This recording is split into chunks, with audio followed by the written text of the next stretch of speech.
All right, everybody do something for me. Put your three fingers up like this. I want to relive a high school memory. Yeah, put it up high, like you're excited about it. Yep, every time I shot a three-pointer and made it in high school, that's exactly what they would do. Thank you for reminding me of that. Today we're talking about the personality type 3. So turn to the person on your right and tell them this. Tell them threes are the performers. Turn to the person on your right, say threes are performers. All right, now turn to your second choice and tell them that we're going to have a good time today talking about this. We are going to have a good time talking about this. Let me give you an image that I hope will stick with you forever. I love learning about story, the structure of story, and something that we know when you start reading about story is that every story has a character, but what's important about that character is that character has to face a problem. There is no movie that you will ever watch and stay interested in if there isn't a major problem for that character to overcome. Like, that's what makes a story interesting. If you watch a story about a character and everything is working out fine, you're going to turn the channel and say, this is boring. Or if you walk into a movie theater, you're going to walk out. It's not going to be long where you're like, something has to happen, and this person has to overcome it, and for me to sit here. That's why we watch movies and stories, is because we want to see if the person can overcome this thing that's standing in their way. And I'm convinced that in your story, the greatest thing that you have to overcome is a relationship that's not working out right now. And your story can either be interesting to everybody else as you learn to overcome it, or you can stay and remain the way that you are, and people will look at your life and say, what in the world is going on? They're not going to see the God that loves you, and they're not going to see the triumph that can happen in your relationship to this person, which means that God gives you something that you can't have on your own. So what I want to do is I want to show you what this problem looks like in our relationships. So when I was doing counseling with Brooklyn before we got married, premarital counseling, we were 19 years old. And the pastor told us two important things I will never forget. The first thing he told us is, you shouldn't get married because you're poor. That's what he told us. He's like, you two have no money. You're not going to have anything to live on. You shouldn't get married, which is not what you should tell a 19-year-old couple, because then they will definitely get married. You tell them they shouldn't do it, they're going to do it. And so we got married. The second most important thing that he told us, is that he showed us an illustration. He said, someday, Coy, you and Brooklyn are going to have an argument if you haven't had one yet. When you're dating, you stay away from arguments because you want to act like you're not that person. But we know you are. So if you're dating someone right now and you haven't had an argument, they're just faking it, right? They're just faking it until you get to a place where they feel safe enough. So eventually you'll be in an argument. And what happens is there's a problem that stands between you, and this is called this stand right here, the problem. And so, Coy, you'll be standing here someday looking at that problem, and you'll see it very clearly. You'll be standing here, Coy, and he said, and then what will happen is Brooklyn will also see the problem, but she'll be standing on the opposite side of the problem. And she'll be looking at it, and she'll see it very clearly. And he says, what will happen is both of you, when you're in that position, what you will do is push that problem off on the other person. So that all it becomes is sort of a tug and war. Although you're not pulling, you're pushing. So Brooklyn, he said, you'll just push that problem as far away from yourself as possible. So it's going to go toward Coy. And what that's going to do is that's going to create more distance between the two of you rather than take care of this problem. He said, Coy, you'll do the same thing. And so all that happens is that the problem keeps going back and forth in between you, and there's no way for you to reconcile this thing that's standing between you. He said the only thing that you can do as a couple is that when you are standing in the position where you see the problem and the person you're with is on the other side of the problem, he said the only thing that can solve it is for both of you to leave where you're standing and change your perspective, and both of you walk up into the same place, which is not where you were standing before, and look at the problem together and push it away. Do you see the difference? When you stand here together and you look at it and you push it, it goes away. When you stand on opposite sides of it and you push it, it never goes away. And what I think we're trying to do in a series that we put together, a collection of messages, we're trying to give you tools to be able to stand in the same place, Because you're going to have problems in your relationships with your dad, with your mom, with your son, with your daughter, with your cousins, with your boss, with your colleagues, with your manager, with your director, with your professor, with your coach. You're going to have problems. There's going to be times when you want to have a good relationship with this person and it's not working out. And every time that happens, I hope you never forget this image that all that you're doing is both of you standing on opposite sides of the problem. And so every week, what we have been attempting to do is take some knowledge from a personality typing system called the Enneagram and say, here's what you can learn about different kinds of personalities. And then once you know that, we believe in the power of the Bible to give you the wisdom to know how to interact with that person. So let's talk about personality type 3s today, okay? Because what we want to do is close the gap that exists between us. There are some of you here, and you go every day to work with a 3. And then some of you wake up every morning because you live with a 3. And then some of you occasionally will attend class with someone who is a 3, maybe a professor or a classmate. And then some of you in this room, you can never get away from a 3 because you're related to a 3. They're just always going to be in your life. And there's some of us here, you've never come to our church before. You've never heard of the Enneagram. So you're wondering, why do you keep referring to the number 3? Which is a great question because I want to answer for you now. I want to provide for you a brief summary of someone that the Enneagram describes and types as 3, the performer. This is what the Enneagram tells us about 3s. It tells us that they are resilient, adaptable, hardworking people who dream big and inspire others to dream big with them. 3s are the kind of people who can pretty much get anything done, and they have this extreme drive to win, which means they can easily slip into a problem. And the problem they can easily slip into is deception. They can slide into deceiving you by projecting an image that they think that you want to see. And the image they're trying to project is, I'm successful, I'm accomplished, I'm an important person, I'm somebody who matters. Now, based on this very brief description, if you're here and you think you know someone who is a 3, we just give me a mm-hmm. Okay, that's the majority of you, but that's not all of you in the room. So if you're still not sure if you know someone who is a 3, maybe this will help out. Like, this will solidify it for you. If you need someone in your life who has the ability to read a room, and has the know-how to work a crowd, then the person you would call in your life is a 3. If you have someone like that, then that person is most likely a 3. And what I want to do today is help you know how to build a better relationship with that person.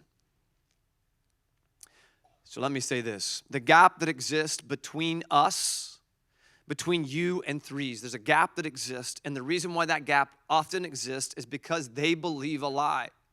And it's a lie that tells them it's not okay to look like a failure.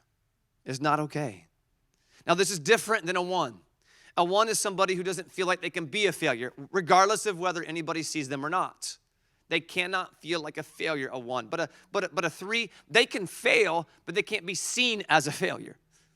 Like, they don't want to be seen as a failure. So if a 3 ever does fail, you'll never find out about it. They're going to hide it. They're going to keep it from you. They're going to keep face so that all you see is the person who has succeeded. Which is why when a 3 gets a tattoo, that's right, every week I've come up with it, which is why when a 3 gets a tattoo, because they will. A funny story, I gave this last night. I'm going to leave you hanging for a moment. I told this last night, and I got a text message from a number I didn't recognize, which y'all need to teach me, what do you do in that case when you don't recognize the number? And they text you, and they act like you have their number. What do you do? Do you ask them? You fake it? Is that what, you're a 3. All right, anybody else? What do you do? So the person texted me last night. It was so funny, Coy, when you were talking about the tattoos with the 3, because that's exactly what I have been thinking about doing. So if you're a 3, and when you get a tattoo, here's what's going to happen. You're going to go to the most popular, prestigious, probably pricey tattoo shop and artist that you could possibly find. And you're not going to be concerned about cost, and you're not going to worry about how far you have to travel, and you're not going to be thinking about who or what's going to be sacrificed in the process. So let me tell you what this person texted me last night. This person said, you were so dead on because I have been telling, I don't know who, somebody in their life. They also think I know, who I don't know. I've been telling this person that I want my first tattoo to be in Jerusalem at the oldest tattoo shop in the world that's been around for over 300 years old. And I text back and said, you are definitely a 3. But there are times in my life I would like to have this kind of person with me. Like I want this person on my side. And one of those moments when I would love to have a 3 on my side is if I were building a sales team. Like 3s can sell anybody anything.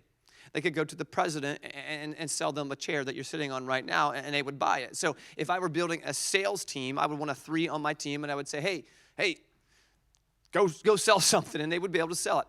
I would also like to have a 3 on my team if I was in school, college, elementary school, it doesn't matter what level, and the teacher said, we're going to do a group assignment. I want a 3 in my group because they'll be the one who will be up front like this. Like they're going to make sure they're the ones who do the presentation. Like you don't have to worry about it. Just let them know that you will do all the work because they'll let you do that.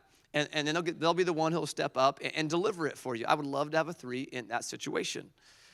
I would also like to have a 3 if I were putting together a group of people who were trying to think about what's next. Like what's next for us? Because they have big ideas and they're not worried about chasing after it. But if you're a 3 and you're sitting here today, then chances are you can identify with this. You struggle with connecting to your emotions. And the reason why you struggle with connecting to your emotions is because you can't let anybody see that you're struggling with anything. Because going through the back of your mind, there's a question that you're constantly asking. And the question that you're asking is, well, who am I if I'm not seen as successful? Because if I look like a failure, then who is going to love and accept me? And that's a heavy burden to carry around, folks. A heavy, heavy burden. Which leads me to this place in the message I get to every week, which is if I could take only one verse from the Bible and give it to you, there's thousands, but if I could take only one and give it to you, 3s in the room, and tell you to commit it to your memory, like write it on your brain, wear it on your heart, tattoo it there if you want, so that you would always have its truth, a truth that I really believe has the power to set you free, then where I would go is to the New Testament.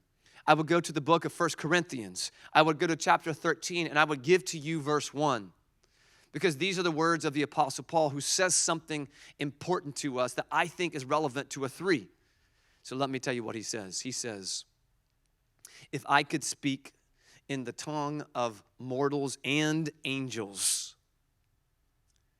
if I speak in the tongues of mortals and angels, but do not have love, I am a noisy gong and a clanging cymbal. When we think about story, I heard somebody say this once, and I've never forgotten it. They were talking about how when you tell somebody a story, it allows your brains to sync. So if I stand up here and I give you numbers right now, just a bunch of random numbers, you'll forget them. But if I tell you a story, there's a chance that you will never, ever forget it. Because our brains actually begin to sync. It's the only reason why, it's the only way that our brains can actually, they say, like they studied it. They've hooked up people's brains to ways of keeping track of their activity, and they've let them tell stories to each other, and the graph is doing the same thing. Like scientifically, our brains sync when we tell stories. So this person who's talking about this is trying to convince business leaders who are doing sales or trying to make a great company, hey, lead people with story. Like tell your message through a story. But something that this person tells us is that story has a structure. So you just can't tell a story however you want, because if you tell a story however you want, then it's not really a story and it doesn't make sense to people. So let me give you an analogy.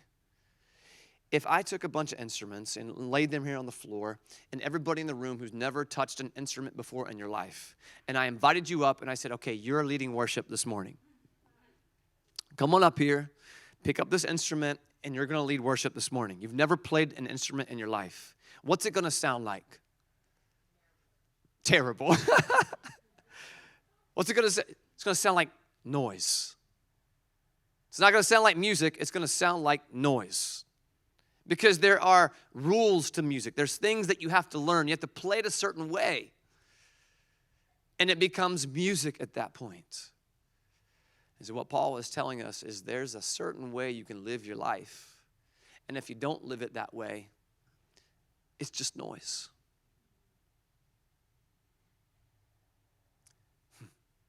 So you can accomplish this, and you can look great at that, and you can make this much money, and you can have all those degrees, and you can speak like you're the most intelligent person in the world, and you can have this title. You can have all those things, but all of it is just noise if you don't have love. So let me give you context to this verse that I want to give to you in the room. Paul is writing to a church that has been planted in the city of Corinth. And so most of the time, I think when we think of the Bible, that we think these churches have been around forever. This is a brand new church, a lot like us. And what he's trying to do with this brand new church, a lot like us, maybe it's spring break and the students aren't here, and maybe it's daylight saving time and people aren't here. And so he's wanting to give them strength, saying, you know what, you're going to be okay. You're going to figure it out. You're going to exist for a long time. We're going to tell God's story, and people's lives are going to be changed. And so he gives them some things that will give strength to their movement, because he doesn't want their movement to die. And so what he does is, if you back up into chapter 12, he tells them something extremely critical for them to know. He says, I know you all are a bunch of different people at different places in your journey. Like some of you have had a faith for a long time, and some of you are brand new in your faith, and some of you, your family's falling apart, and then some of you, you don't have a family yet, and you're feeling lonely. Like he's talking to all the people. He said, but there's one thing in common that you all have. And the one thing that you all have in common is that God has distributed a gift and ability to each one of you. God is giving to each one of you a particular gift and ability so that each of you can play a role in this thing that we're trying to do together. And so telling the people that, he is saying that God is distributing these things to each of you so that all of you can play a role which can bring unity and strength to your community. And so what he's really trying to say is, it's together, not as individuals. It's together, not alone. It's together, not in autonomy. It's together that you gain the strength that you need. Because when you're together, it makes up the whole, which is greater than the parts. But here's what happens to us as human beings. Whenever we start realizing that there's different gifts and abilities that God has given to us, then we start to stack them in order. We stratify from greatest to least almost everything in our life. So that we'll ask questions like, what is your favorite movie? Like, we want to know which one's at the top of your list. What team in sports do you like to watch? We want to know who's at the top of your list. Who's your favorite parent? We want to know who's at the top of the list. Think about how we structure our organizations. You have a CEO or whatever EO there is, or FO. It depends on which organization now. You have that person, and then you have the president, and then you have the vice president, and then things get a little jumbled. I don't know exactly what order, but then you normally have a manager and a director, and then you have laborers, and then somewhere in the mix you'll get assistants and secretaries, and then you have temporaries from Kelly Services. They send those over to you. But there's an order to it, and you know who's at the top, and you know who's at the bottom.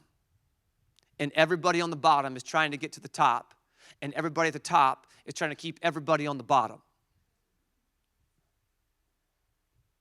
What I find interesting is that in the Bible, the way that God orders the kingdom of heaven is the complete opposite.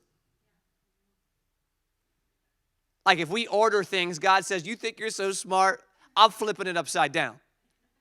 Because he says the greatest is the least, and the least is the greatest. But what we do as individuals in America today, even us as followers of Jesus, don't we? Like we want to be the largest church in town. Everybody Every pastor says so, whether they admit it or not. I want to be the largest church in town. I want to take people from your church. I want to be somebody who has the loudest and greatest and best music. I want to be the one who's on YouTube with 1 million hits, millions and millions of hits. Like, that's what we want to be at the top. And God is saying, it doesn't matter if you're at the top. Because if you've climbed there and you've left love behind, you're just noise. And nobody cares about your noise.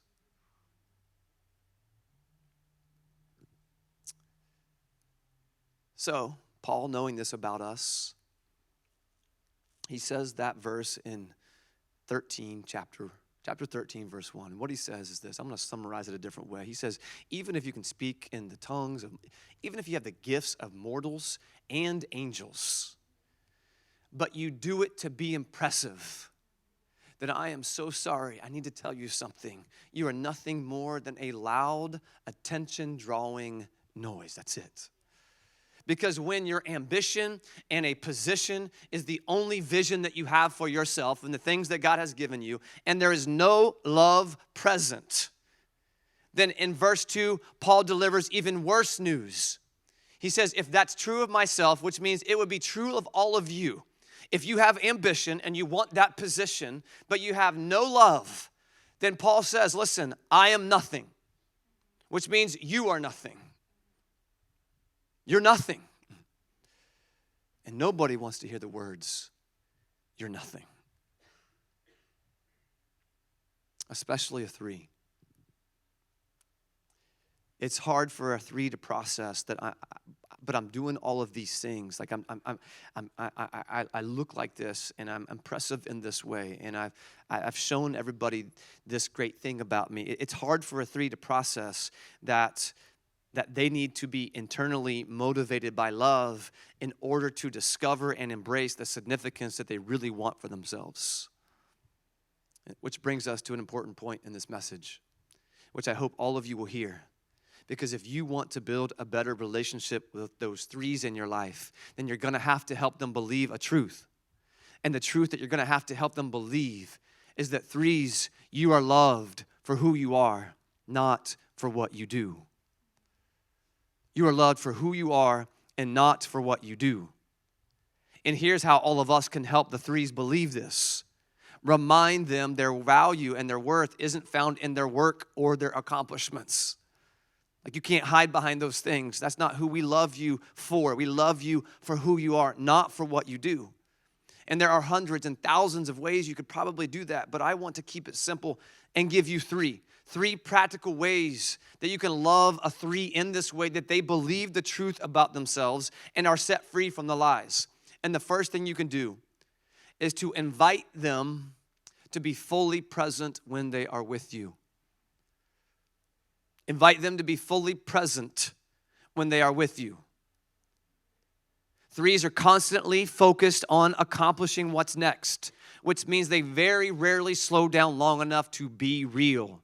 Like, to be the real them, to be the real person, the one who doesn't have to fake it to make it. They're just there with you, being themselves, which means they need someone in their life. They need you. They need you to invite them, to call them, to live authentically in the moment.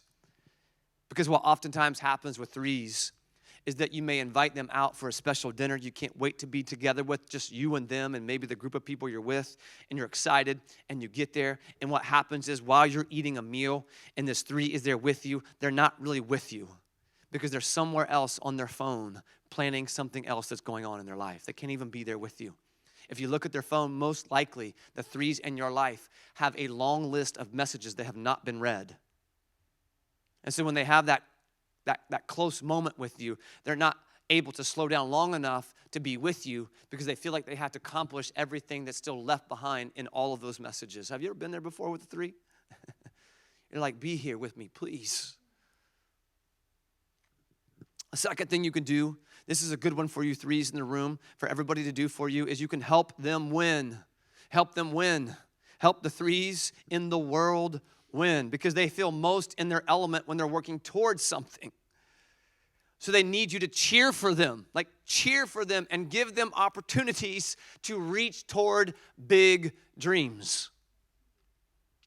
I've seen threes in my life who have been married to different personalities, and sometimes there are personalities who aren't inclined to cheer other people on. And so I've seen threes in my life be married to other numbers and personalities who, rather than cheer them on, they bark at them. Like, that's stupid. Why would you think about that? That's a waste of money. There's not enough time to do that. That's just pipe dreams. And they just beat them down and beat them down and beat them down and beat them down. And guess what happens? There's not much left. And often what happens when a three gets in that place is that's when they become extremely deceptive. And they'll find a way to be and do what they want without you knowing it. So if there's a three in your life, cheer them on. Cheer them on. And when they have those opportunities, encourage them to go take them with your support. A third thing you can do with the three is to watch to make sure that they don't succumb to workaholism. Because threes want to be the best at everything they do. And they will overwork themselves to prove it. And so what they need is they need somebody in their life. They need someone like you, somebody who loves and cares about them, to help them take inventory of who and what will get sacrificed in their frantic rush to get to this thing they want to accomplish. They don't even know that they're doing it. That's what's sad. And that's why you're so important to them, because they're going to do big things. Trust me, you cannot hold a three back. And if you do, they won't stay in relationship with you. There are going to be things that threes want to do and accomplish. The problem is they have blinders on. You know how the horses have those things so they can only see straight ahead when they're in the race? Like, that is how a three lives their life. They're in a race to beat everybody else where they want to be so they can get the prize. And they need someone to say, hey, you're running so fast, you just left your kids behind. You just left your kids behind. And people in the room who are married to a three and that's how they live their life, don't wait. Because I can tell you this, that when kids get to the age of they become adults, it is too late. You can't undo the damage. Most people today have problems in their life emotionally because a parent wasn't there for them in the way that they needed them there. And if there's any personality that exists in our world today who would struggle with this the most, it's going to be a three. Because they're not seeing the fact that their son and their daughter needs them to slow down and just be with them. No amount of money, listen, no amount of money can make up for the emotional and relational connection threes that you can make with somebody in your life. And so everybody else, here's what we have to do. We have to say, hey, listen, don't succumb to it. Because if you don't tell them, they're never going to know.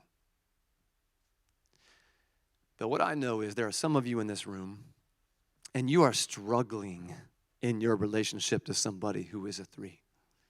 And the struggle is so real that you often wonder, should I just go ahead and end the relationship now? Because you see no hope for it getting any better. Because as you're listening to me, you're probably thinking and wondering, okay, how can I help this person? I've tried for so long.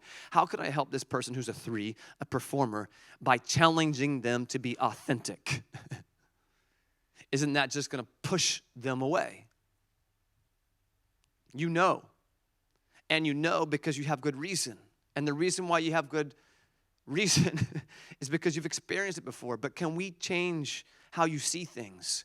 Can we believe something different for you? Can we believe that God can transform you and your relationship through the renewing of your mind? Can we believe that God can change how you see yourself in relationship to this person? And when God changes how you see yourself in relationship to this person, it would change how they see themselves in relation to you and to themselves. So that they no longer have to carry around this extremely large, heavy burden that tells them that their identity is equivalent and equal to their ability to look like the way everyone thinks they should look. Successful, accomplished, top of the game, at the very pinnacle of who they need to be.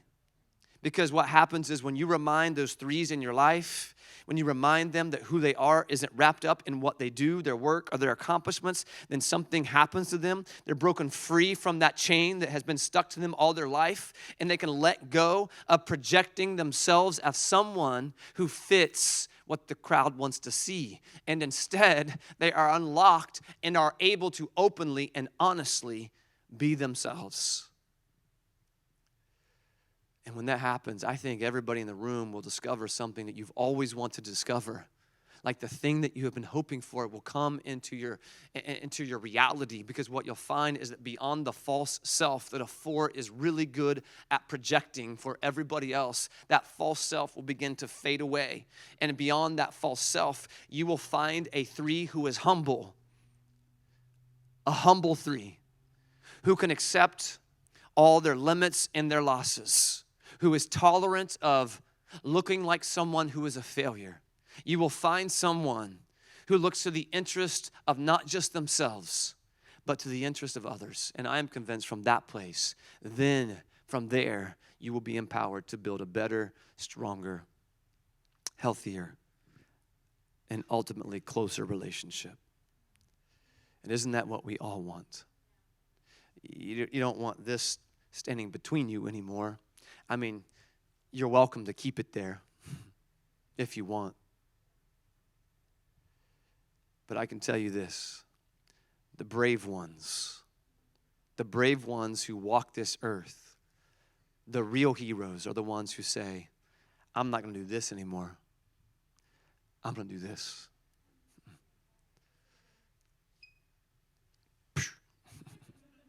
So stand with me.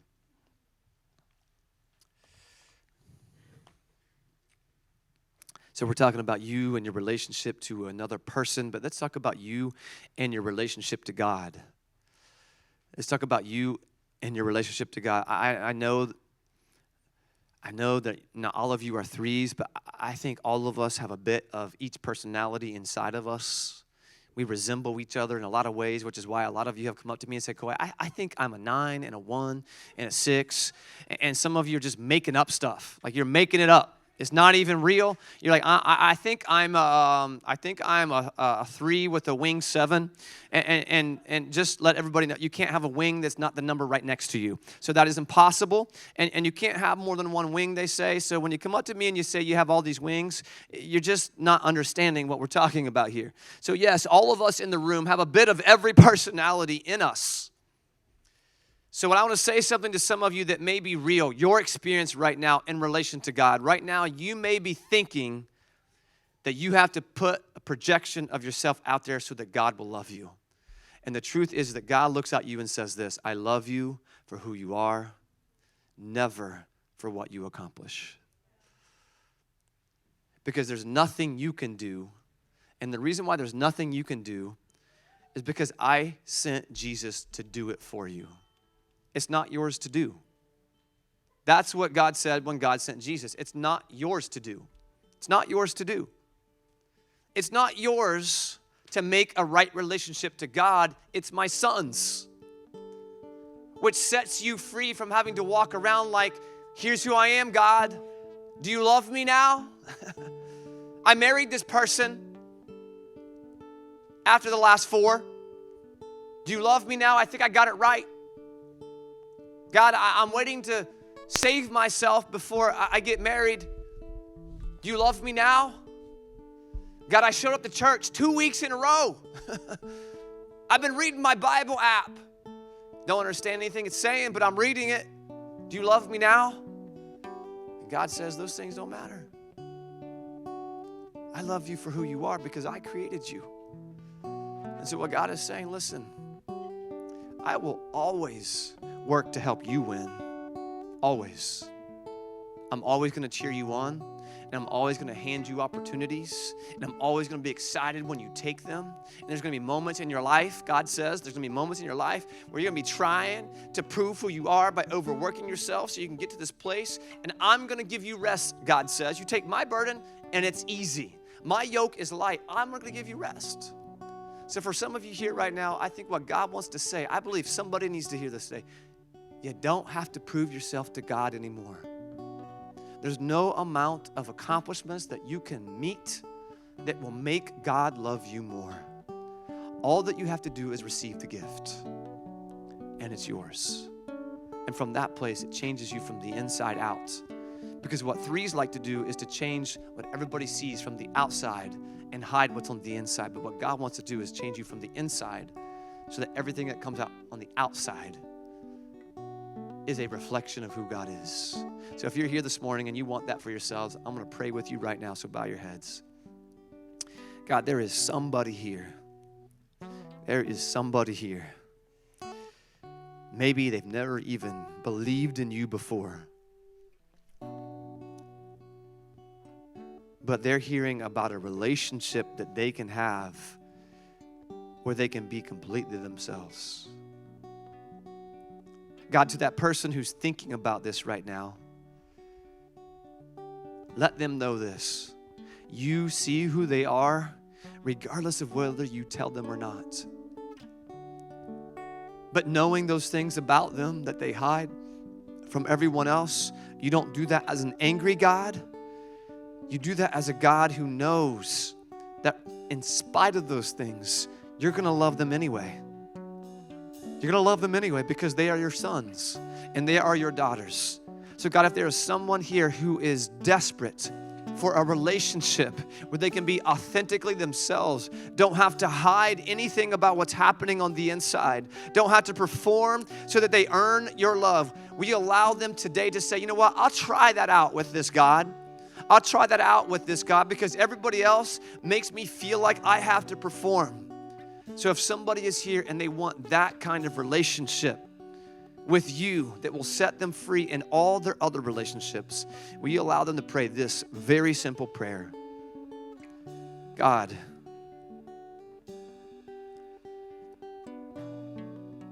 help to make sure I'm not overworking myself to prove that you need to love me. And in the process, sacrificing people and things. God, you say you want to help me win, and I want to receive it.